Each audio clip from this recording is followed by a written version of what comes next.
어제 아침 말씀을 보면 교인들이 가정에서 그리고 직장에서 어떤 삶을 살아야 하는지에 대해서 말씀했습니다. 오늘 본문은 좀 더 범위가 넓어져서 국가와 사회에서 그리스도인들이 어떤 삶을 살아야 하는지를 말씀하고 있습니다. 너는 그들로 하여금 통치자들과 권세 잡은 자들에게 복종하며 순종하며 모든 선한 일 행하기를 준비하게 하며. 3장 1절의 말씀은 로마서에서도 언급을 하고 있죠. 그리스도인들은 반사회적인 사람들이 되어서는 안 된다는 것입니다. 세상은 악하고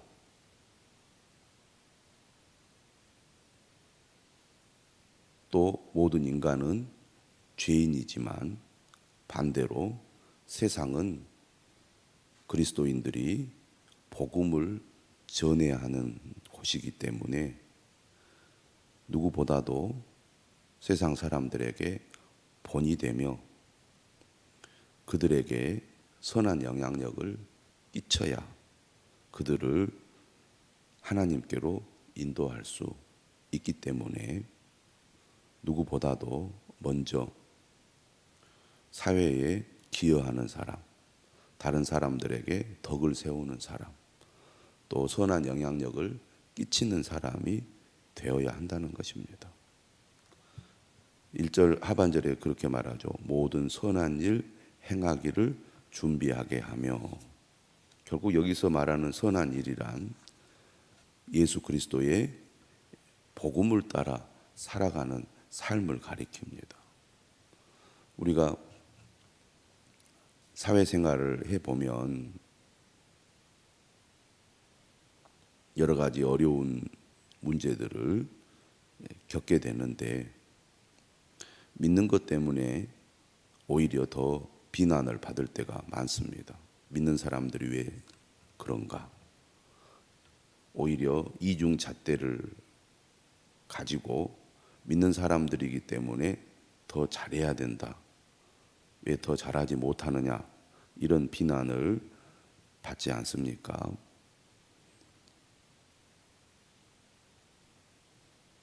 이러한 취급을 받고 비난을 받는 것이 결국에는 복음의 문을 막는 것이기 때문에 사도 바울은 로마 제국 아래에 있는 그리스도인들이 오히려 박해를 받고 신앙생활에 어려움을 겪고 있지만 그럼에도 불구하고 사회 속에서 모범적인 사회인으로서 또 국민으로서의 역할을 통하여 복음을 전하는 일에 최선을 다해야 된다.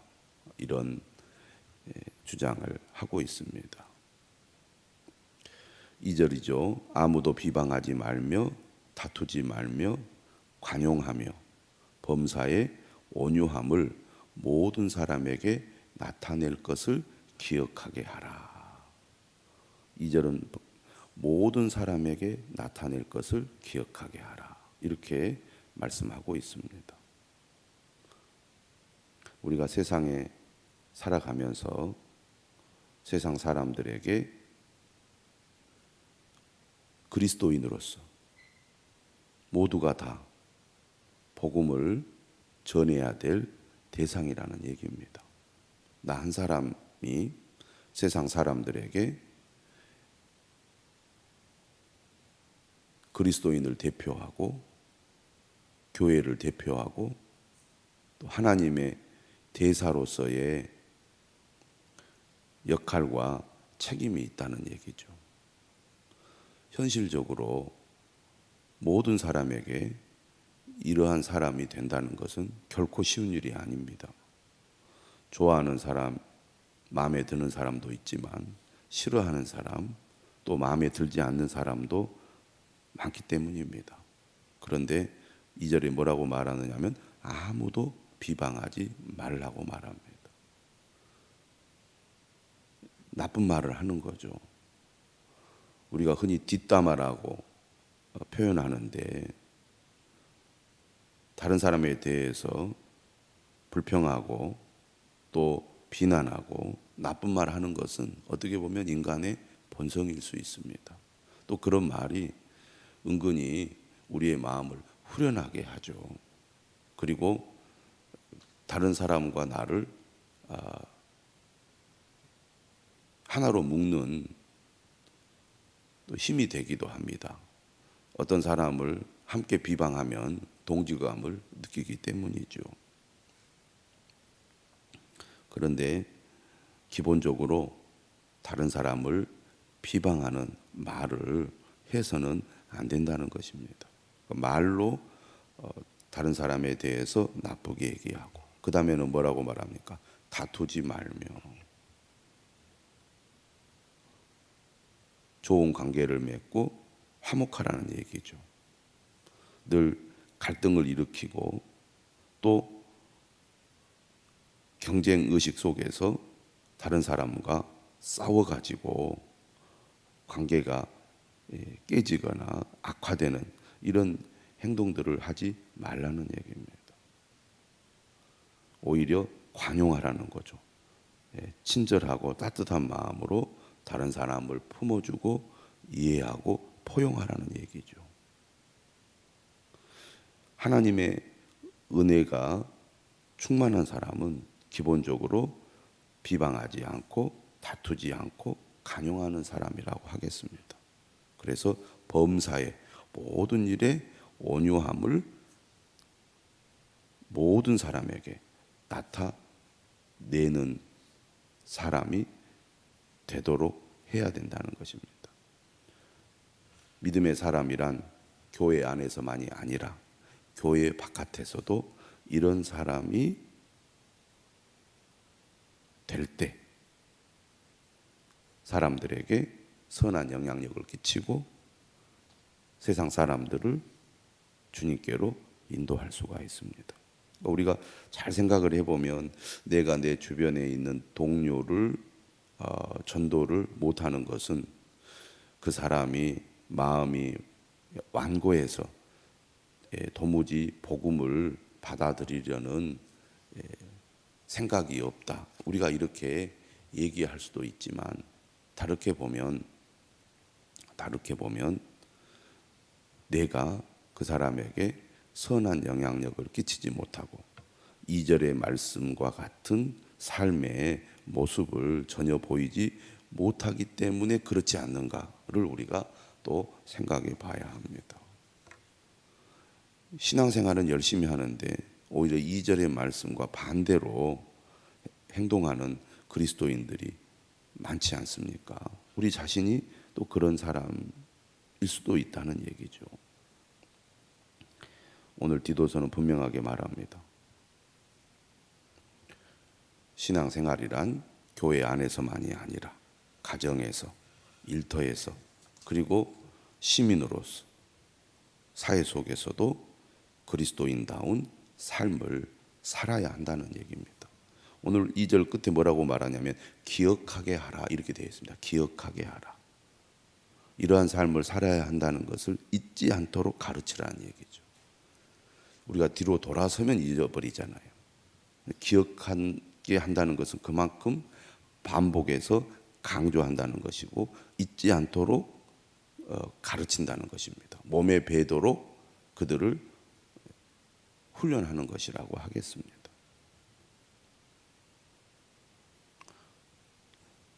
왜 이러한 삶을 살아야 한다고 말합니까? 3절은 이렇게 얘기하죠. 우리도 전에는 어리석은 자요, 순종하지 아니한 자요, 속은 자요, 여러 가지 정욕과 행락의 종노릇한 자요.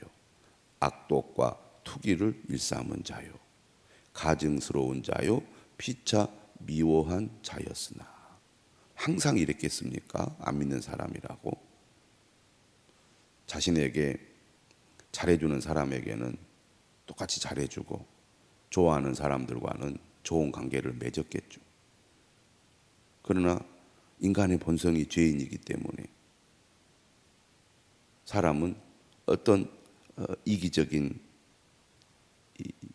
목적이나 또 자기의 이익이나 유익을 채우려는 일이 발생했을 때는 이러한 본성이 드러나게 된다는 얘기죠.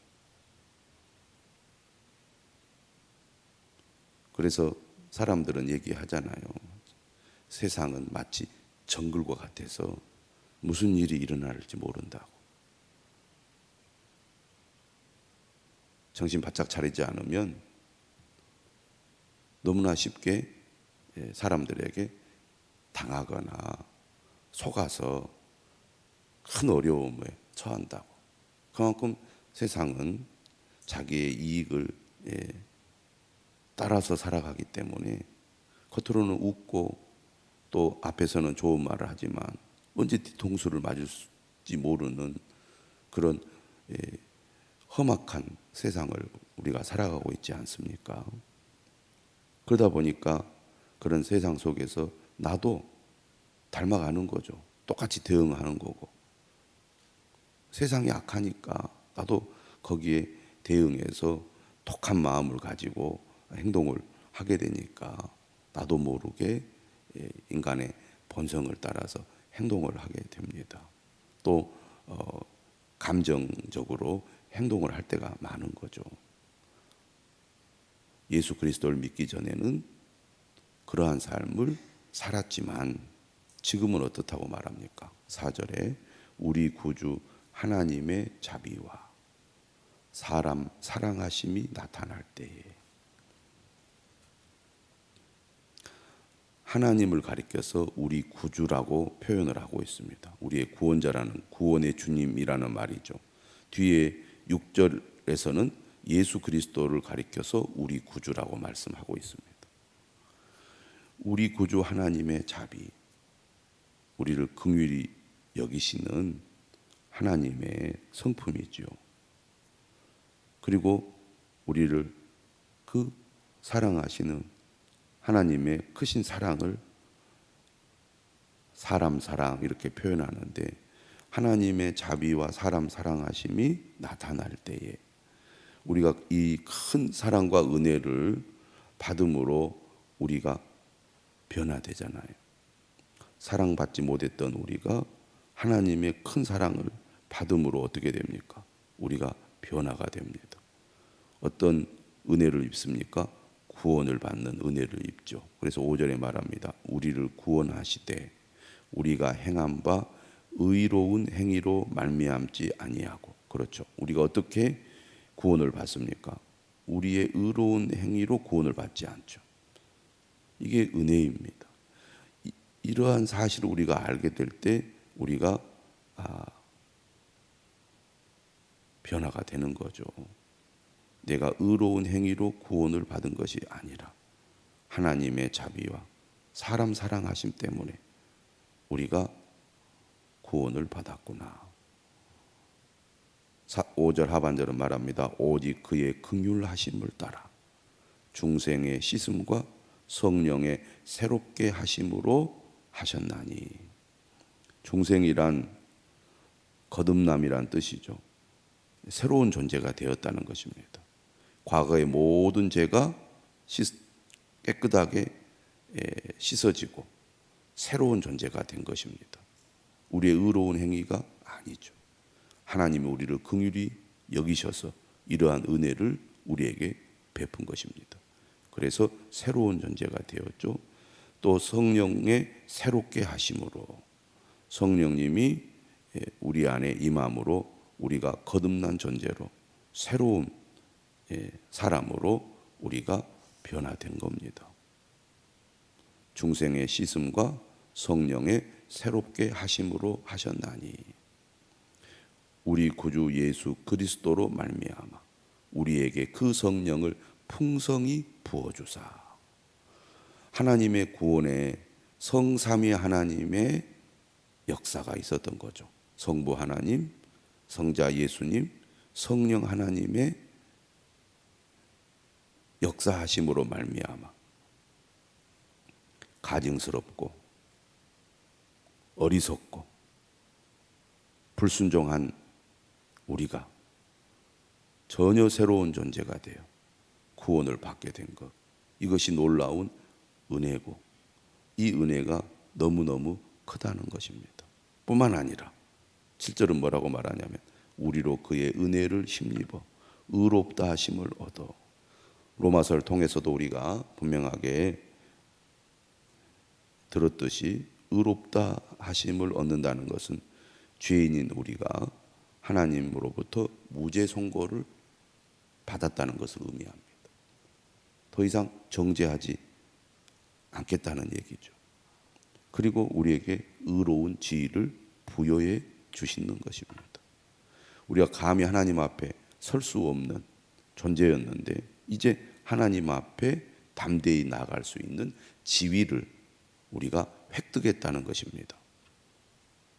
내 힘으로, 내 노력으로 아니죠. 하나님의 전적인 은혜로 이러한 존재가 된 것입니다. 이 은혜가 놀라운 거죠. 그리고 여기에서 그치지 않습니다. 뭐라고 얘기합니까? 영생의 소망을 따라. 하나님의 은혜로 의롭다 하심을 받은 우리는 영생의 소망을 가지고 있습니다. 비록 우리가 이 땅에 육신을 가지고 살아가지만 예수 그리스도로 말미암아 우리는 영원한 생명을 누리게 될 거라는 거죠. 그 소망을 가지고 우리는 살아갑니다. 더 나아가 상속자가 되게 하려 하십니다. 하나님의 상속자, 이 세상 만물의 주인이신 하나님의 상속자, 예수 그리스도와 함께하는 하나님의 상속자가 되게 하시려고 우리를 하나님의 은혜로 그의 긍휼하심을 따라 구원하셨다는 것입니다. 우리가 받은 복이 어마어마하다는 거죠. 영원히 멸망받을 수밖에 없었던 형편없는 자가 하나님의 상속자가 되는 놀라운 복을 받았으니 우리가 이 세상을 살아가면서 예전처럼 살아갈 수가 있겠느냐. 거지가 왕자가 되었는데 여전히 거지처럼 살아갈 수가 있느냐, 그런 말입니다. 왕자처럼 살아가야지. 내가 어떤 존재인지, 어떤 신분을 가지고 있는지, 내가 받은 혜택과 복이 어느 정도인지를 정말 안다면 우리의 삶의 태도나 자세나 행동이 달라질 수밖에 없다는 것입니다. 이러한 삶을 살아가야 한다고 오늘 디도서는 우리에게 분명하게 말씀하고 있습니다. 이 은혜와 복을 누리는 저와 여러분들이 되시기를 주님의 이름으로